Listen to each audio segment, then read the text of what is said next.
Okay, आज आपण मराठी व्याकरणामधील महत्त्वाचा घटक म्हणजे शब्दांच्या जाती हा बघणार आहोत। तर त्याच्यामध्ये शब्दांच्या जाती, तर त्याच्यामध्ये एक वर्ड आलेला आहे तो म्हणजे शब्द। शब्द म्हणजे नेमकं काय, तर शब्द म्हणजे वाक्यामधील महत्त्वपूर्ण घटक, वाक्यामधील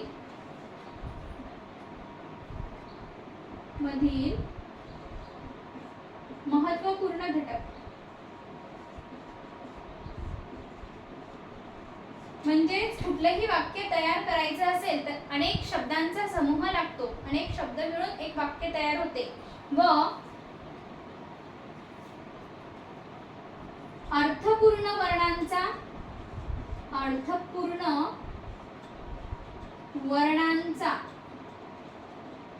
समूह म्हणजेच शब्द। इथं आपण लिहिणार आणि ओके, म्हणजेच वाक्यामधील महत्त्वपूर्ण घटक आणि अर्थपूर्ण वर्णांचा समूह म्हणजे शब्द। तर शब्द यापासूनच शब्दांच्या जाती बनलेल्या आहेत। अनेक शब्द अनेक वाक्यामध्ये ज्या वेळेला आपण वापरतो त्यावेळेला त्या वाक्यामध्ये ते वेगवेगळ्या रूपाने कार्य करतात, म्हणजेच त्यांचे कार्य वेगवेगळे असतात। त्यांच्या त्या कार्यावरूनच त्या शब्दांच्या वेगवेगळ्या जाती पडलेल्या आहेत। फॉर एक्झाम्पल, जर आपण असं म्हटलं की राम गाणे म्हणतो, या वाक्यामध्ये राम काय आहे, नाम आहे, म्हणतो काय आहे, म्हणण्याची क्रिया आहे। तर अशा प्रकारे शब्दामध्ये जे शब्द आहेत वाक्यामध्ये ते वेगवेगळ्या रूपाने कार्य करतात। या कार्यांवरूनच त्याचे वेगवेगळे प्रकार पडलेले आहेत। ओके, तर आपण ज्या वेळेला शब्दांच्या जाती अभ्यासतो त्यावेळेला अतिशय महत्त्वाचा भाग म्हणजे त्यांचे एकूण किती प्रकार आहेत। ओके, तर शब्दांच्या जातींचे एकूण 8 प्रकार आहेत। 8 प्रकार आहेत। शब्दांच्या जातींचे एकूण 8 प्रकार आहेत। ज्या वेळेला आपण कुठलीही गोष्ट अभ्यासतो त्यावेळी आपल्याला त्याचे पूर्णपणे ज्ञान असणं गरजेचं आहे। म्हणून आपण सुरुवातीपासून रिपीट करतोय, शब्दांच्या जाती व्याकरणामधल्या, मराठी व्याकरणामधला महत्त्वाचा भाग, महत्त्वपूर्ण भाग म्हणजे शब्दांच्या जाती। त्यामध्ये शब्द हा वर्ड आलेला आहे। शब्द म्हणजे नेमकं काय, अर्थपूर्ण वर्णांचा समूह, ज्याच्यामुळे वाक्याला अर्थ प्राप्त होतो, महत्त्वपूर्ण अर्थ प्राप्त होतो किंवा महत्त्व प्राप्त होते। ओके, तर यांना आपण शब्द म्हणतो। वाक्यामध्ये शब्द ज्या वेळेला आपण वापरतो त्यावेळेला तो वेगवेगळ्या प्रकारे कार्य करतो। ते वेगवेगळ्या प्रकारचे कार्य यावरूनच त्यांच्या जाती ठरतात।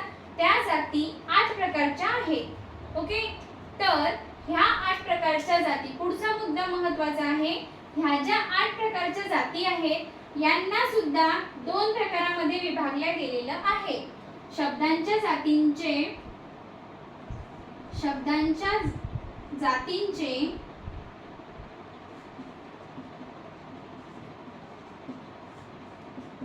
2 मुख्य भाग।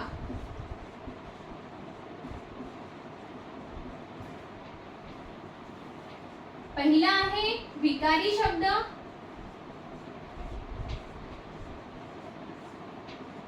दुसरा आहे अविकारी शब्द। बऱ्याच वेळा व्याकरणामध्ये आपल्याला हे शब्द दिसतात किंवा ऐकायला येतात, तर त्यावेळेला गोंधळून न जाता विकारी म्हणजे काय आणि अविकारी म्हणजे काय हे आपण डिटेल्स मध्ये पाहणार आहे। विकारी शब्द कशाला म्हणतात, पहिला म्हणजे विकारी शब्द। शब्दांच्या जाती ज्या 2 मुख्य भागामध्ये विभागल्या गेलेल्या आहेत त्याचे हे 2 प्रकार। पहिला प्रकार विकारी शब्द, दुसरा प्रकार अविकारी शब्द। पहिला जो आहे विकारी शब्द तो आपण अभ्यासणार आहोत। विकारी शब्द विकारी शब्द म्हणजे ज्या शब्दांमध्ये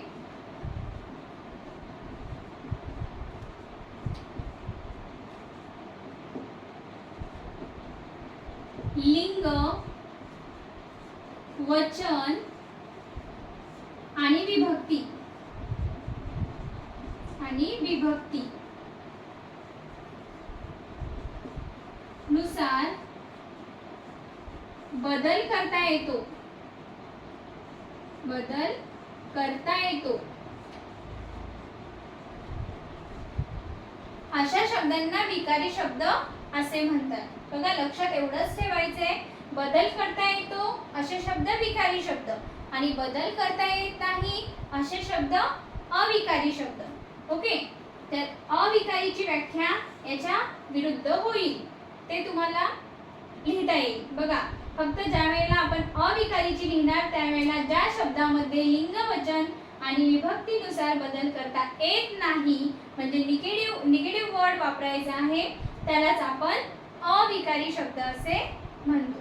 क्लिअर आहे सर्वांना? अशा प्रकारेच आपण ती व्याख्या लिहूनच घेऊ. अविकारी शब्द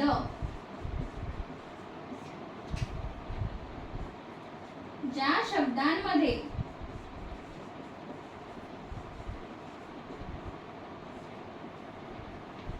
लिंग वचन आणि विभक्ती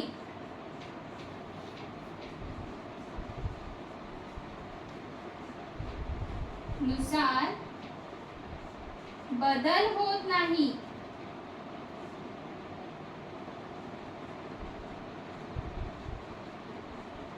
त्यालाच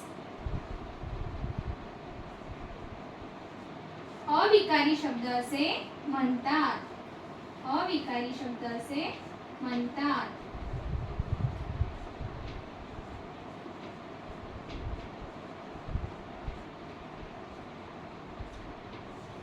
बघा परत एकदा लक्षात घ्यायचंय, मराठी व्याकरणातील कोणता महत्त्वाचा घटक आपण बघतोय?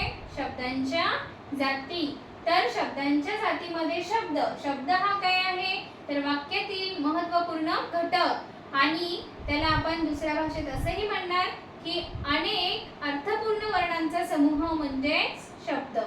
ओके, तर त्यानंतर शब्दांच्या जातींचे एकूण किती प्रकार आहेत? 8 प्रकार आहेत. त्या 8 प्रकारांना किती प्रकारामध्ये विभागलं गेलेलं आहे तर 2 प्रकारामध्ये विभागलं गेलेलं आहे. ते 2 प्रकार कोणते तर विकारी शब्द आणि अविकारी शब्द. ओके, एवढं क्लिअर आहे सर्वांना? त्याच्या पुढे आपल्याला बघायचंय अविकारी शब्द.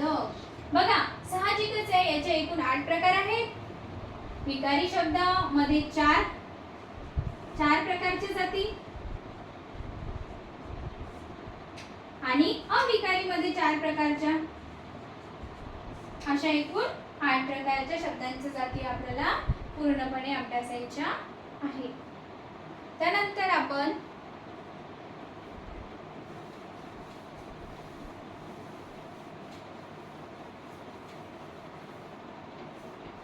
विकारी शब्द पहिला जो प्रकार आहे तोच अभ्यासणार आहोत. विकारी शब्द शब्दाच्या जातीमधला पहिला प्रकार. पहिल्या प्रकारामध्ये शब्दांच्या 4 जातींचा समावेश होतो. पहिलं म्हणजे नाम, दुसरं म्हणजे सर्वनाम, तिसरं म्हणजे विशेषण, चौथं म्हणजे क्रियापद. ओके, अशा प्रकारे विकारी शब्दांचा समूह म्हणजे शब्दांच्या जातींचा गट आहे विकारी शब्दामध्ये मोडणारा. तर त्याच्यामधलं पहिलं म्हणजे नाम आपल्याला बघायचं आहे. त्याच्यामधलं पहिलं म्हणजे नाम आपल्याला बघायचंय. नाम तुम्हा मला सर्वांनाच माहिती आहे की विशिष्ट ज्या वस्तू आपल्याला दिसतायत डोळ्यांनी, ज्या आपण अनुभवतो आहे, ज्यांचा आपण वापर करतोय त्या सर्वांना आपण नाम म्हणतो. तर आपण व्याख्या त्याची तयार करताना काय लिहू शकतो की जे शब्द प्रत्यक्षात ज्या वस्तूंना प्रत्यक्षात किंवा कल्पनेने बघितल्या जाते किंवा जाणीवेने अनुभवल्या जाते अशा सर्व वस्तूंना व त्याच्या गुणधर्मांना नाम असे म्हणतात. म्हणून आपण त्याची व्याख्या लिहू. प्रत्यक्षात दिसणाऱ्या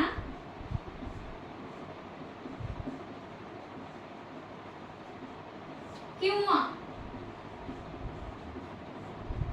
कल्पकतेने जाणीव होणाऱ्या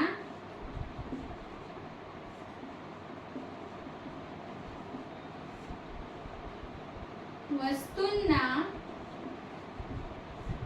व त्याच्या गुणधर्मांना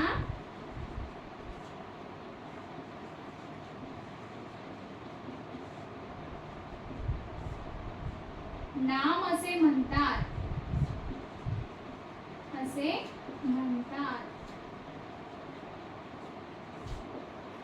बघा, नाम म्हणजे काय? अतिशय सोपं आहे. जे प्रत्यक्षात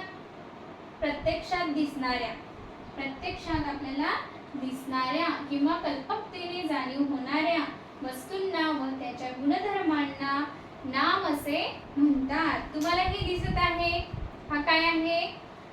करेक्ट, मार्कर पेन आहे. तर हा पेन आहे, हा बोर्ड आहे, आपल्याला दिसतोय बोर्ड आहे. एखादी कुठलीही वस्तू जर आपल्याला हे बघितलं तर हे रजिस्टर आहे, हे प्रत्यक्ष दिसतंय आपल्याला. आणि कल्पकतेने जाणीव होणारे एखादं काय तर किंवा आपल्याला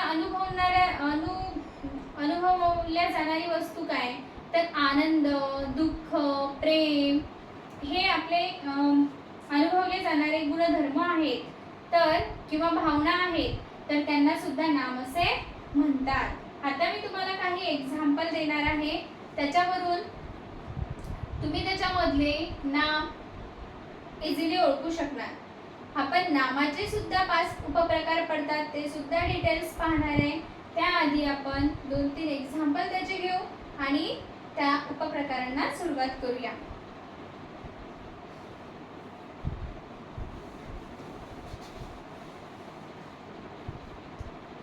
ओके, तर पहिलं उदाहरण आहे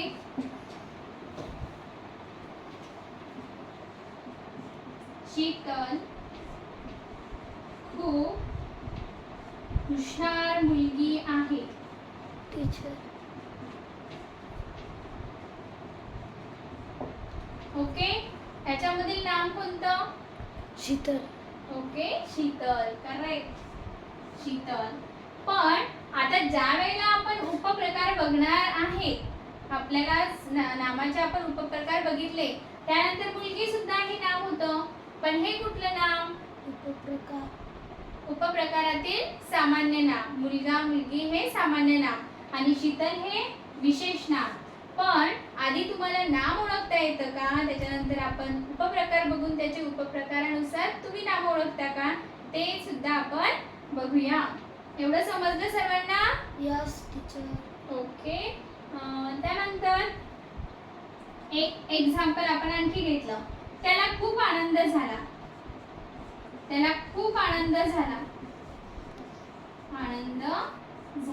टीचर. यस, कोण सांगेल? टीचर. यस, आनंद. करेक्ट. आनंद म्हणजेच आनंद हे काय आहे? आपली भावना आहे. तर हे सुद्धा एक काय झालं? नाम झालं. त्यानंतर मी लिहिलंय पुण्यामध्ये जोराचा पाऊस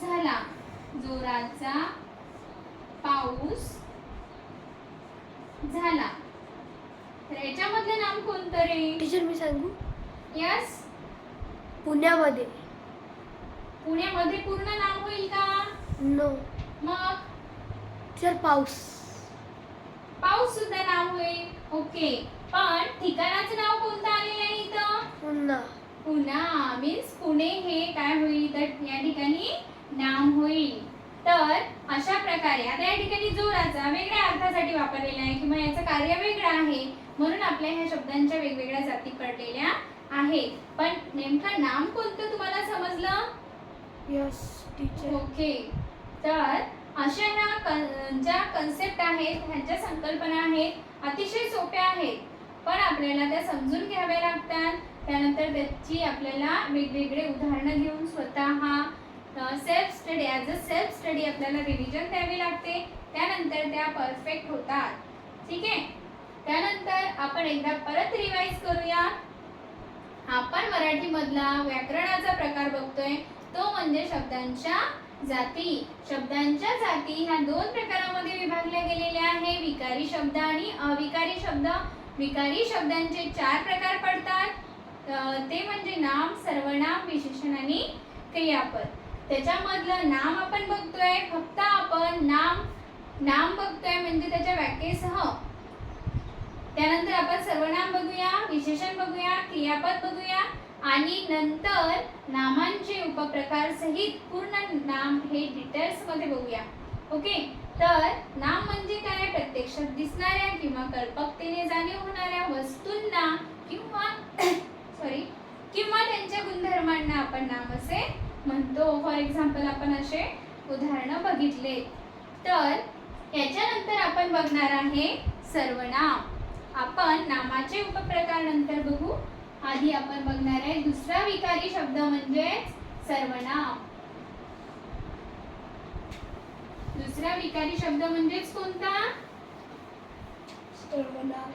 ओके, दुसरा विकारी शब्द म्हणजेच सर्वनाम. तुम्हाला असाही क्वेश्चन विचारू शकतात की नाम, सर्वनाम, क्रिया विशेषण, केवळ प्रयोगी अव्यय वगैरे असे ऑप्शन देऊन याच्यामधले विकारी शब्द कोणते आणि अविकारी शब्द कोणते, तर ते ओळखा. मग तुम्हाला लक्षात आलं पाहिजे की विकारी म्हटलं तर त्याच्यामध्ये नाम आहे, सर्वनाम आहे, विशेषण आहे आणि क्रियापद आहे. ओके, बाकी केवळ प्रयोगी, विस्मयादी बोधक अव्यय वगैरे, शब्दयोगी अव्यय वगैरे, क्रिया विशेषण अव्यय हे वेगळ्या प्रकारामध्ये पडतात, ते म्हणजे अविकारी शब्दांच्या. ओके, तर सर्वनाम आपल्याला बघायचंय. नाम आपण जर का एखाद्या वाक्यामध्ये नाम परत परत परत परत येत आहे, फॉर एक्झाम्पल मी असं लिहिलंय की सीमा खूप हुशार आहे, सीमा रोज शाळेत जाते, सीमा घरातील सर्व कामं करते, सीमा गायन पण करते, सीमा चित्रकला पण खूप छान अवगत आहे सीमाला. असं जर सीमा सीमा सीमा सीमा म्हटलं तर त्या वाक्यामध्ये खूप रटाळवाणं वाटेल, ते वाक्य योग्य वाटणार नाही. याच्यासाठी जर आपल्याला त्या नामाची पुनरावृत्ती टाळण्यासाठी, म्हणजे परत परत नाम सीमा सीमा सीमा हे काय नाम आहे, ते परत परत येत आहे, ते जर आपल्याला टाळायचं असेल, पुनरावृत्ती आपल्याला टाळायची असेल, तर अशा वेळेला जो शब्द वापरला जातो ना त्याला सर्वनाम असे म्हणतात. मग व्याख्येच्या रूपात आपल्याला कसं लिहिता येईल? नामाची पुनरावृत्ती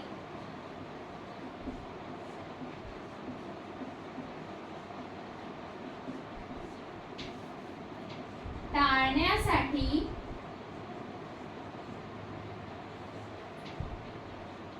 जे शब्द वापरले जातात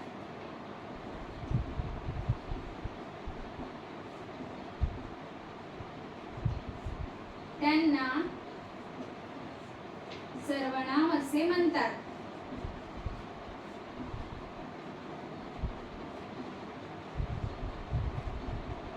जे शब्द वापरले जातात त्यांनाच सर्वनाम असे म्हणतात. मग आपण वाक्य काय सांगितलं होतं? सीमा खूप हुशार मुलगी आहे.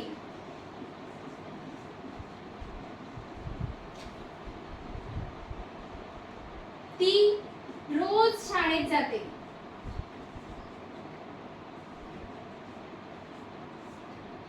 ती रोज शाळेत जाते. आपण सीमाऐवजी काय वापरले इथं? ती. बरोबर. तर आपण सीमाऐवजी काय वापरलं? ती. ती हे काय झालं? सर्वनाम. पण कोणाला टाळलं त्यांनी? परत सीमा या शब्दाला टाळलं. म्हणजे जर आपण ती न लिहिता परत आपल्याला लिहावं लागत होतं की सीमा रोज शाळेत जाते. मग त्या वाक्याला योग्य प्रकारे लिहिण्यासाठी आपण या सर्वनामाचा वापर केला किंवा नामाची पुनरावृत्ती टाळण्यासाठी आपण याचा वापर केला, म्हणून त्याला सर्वनाम असे म्हणतात. सीमा खूप हुशार मुलगी आहे, ती रोज शाळेत जाते. बघा, हे वाक्य व्यवस्थित वाटतं की हे सीमा खूप हुशार मुलगी आहे, सीमा रोज शाळेत जाते. बरोबर. पहिलं वाक्य म्हणजे हेच वाक्य बरोबर वाटतं, ते म्हणजे सीमा खूप हुशार मुलगी आहे आणि ती रोज शाळेत जाते. तर त्यासाठी सर्वनाम वापरले जातं. अशा प्रकारे नाम आणि सर्वनाम हा भाग आपण इथपर्यंत बघितला. सुरुवातीपासून शब्दांच्या किती जाती आहे? 8. 8 जातींना किती प्रकारामध्ये विभागले गेले? 2 प्रकारामध्ये. 2 प्रकार कोणते कोणते? विकारी शब्द आणि अविकारी शब्द. अविकारी शब्द. करेक्ट. तर विकारी आणि अविकारी शब्दांमध्ये किती किती प्रकार येतात? 4 प्रकार येतात. करेक्ट. तर 4 प्रकारामध्ये आपल्याला विकारी शब्दांचा अभ्यास करायचा म्हटलं तर पहिले कोणते 4 प्रकार येतात? नाम, सर्वनाम, विशेषण, क्रियापद. Very good. नाम, सर्वनाम, विशेषण आणि क्रियापद. तर यामधले किती प्रकार आपण शिकलो? नाम आणि सर्वनाम. ओके, आपण 2च प्रकार शिकलो, फक्त डेफिनेशन शिकलो आणि आपल्याला त्याचे उपप्रकार सुद्धा उद्याच्या क्लासमध्ये बघायचे आहे. नाम म्हणजे काय? प्रत्यक्षात असणाऱ्या किंवा कल्पकतेने जाणीव होणाऱ्या वस्तूंना आणि त्याच्या गुणधर्मांना नाम असे म्हणतात. त्याचे उदाहरण सुद्धा आपण बघितले आणि सर्वनाम सुद्धा आपण बघितलं. सर्वनाम म्हणजे काय? नामाची पुनरावृत्ती टाळण्यासाठी जे शब्द वापरले जातात त्याला सर्वनाम असे म्हणतात. त्याचं आपण सीमाचं एक एक्झाम्पल सुद्धा बघितलं. इथपर्यंत तुम्हाला लक्षात आलेलं असेलच. समजलंय का? Yes teacher. ओके, तर बाकीचा भाग आपण उद्याला बघूया.